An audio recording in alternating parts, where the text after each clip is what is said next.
here we are up in the Northwoods of Wisconsin. I'm about to cross the river. I've walked across it once before and made sure it was safe. Also, the deer have been crossing this river night and day, so I know it's safe. But right across the river, there's a wild edible that's available in the winter that you might not think of. And here we go. This is the black currant, or the black kern, as my mom's family would say. It's kind of bitter, and in the winter it's a little bit sweeter because it's been frozen. They're essentially like black raisins now, but very bitter. They're high in vitamin C and antioxidants. It is one more delicious, well, it is one more available winter wild edible.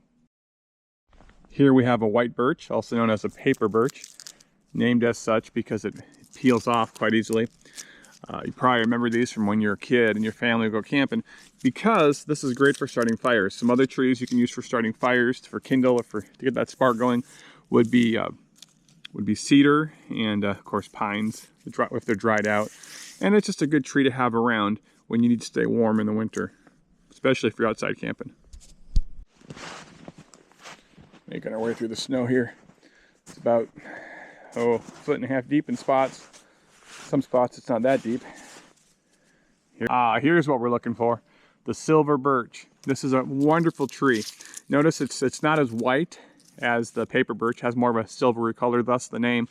And the twigs of this tree, and also the roots, produce a very minty wintergreen kind of flavor. It's good for your belly if you have a sore belly. It has a sweetness to it. As a matter of fact, you can tap this in the spring in much the same way you'll tap a maple tree. It's a very wonderful winter wild edible. I highly recommend it. Up here in the Northwoods, we're talking about winter survival. Don't overlook your balsams and your firs. You can make a tea out of the freshly crushed needles.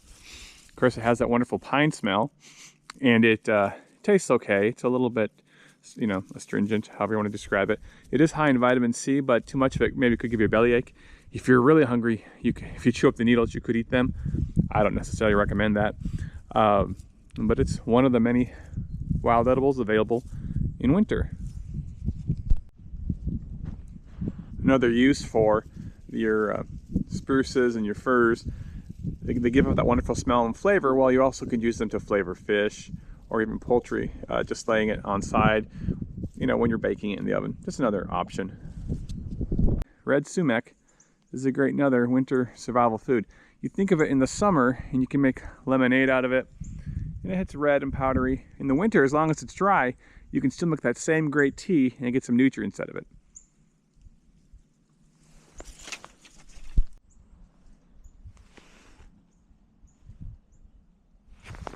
We're out here looking at winter survival food. One thing you don't want to pass up is white cedar. Of course, in the winter, there's always a surprise. This stem here is to downy wood mint. Normally you couldn't find this in the winter, but we have it here.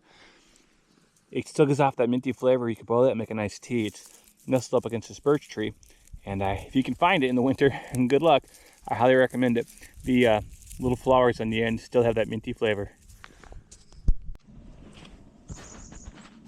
Sometimes with winter survival food, you have to think outside the box. Over here is a grapevine, and I struck out. There's no dried up grapes left on here. But if you know where some vines are, some grapevines, and you're sure of that it's grapes that you're eating, this time of year you might find some raisins, essentially wild raisins, if the birds haven't beaten you to it. One more possibility for winter survival. Have a great day.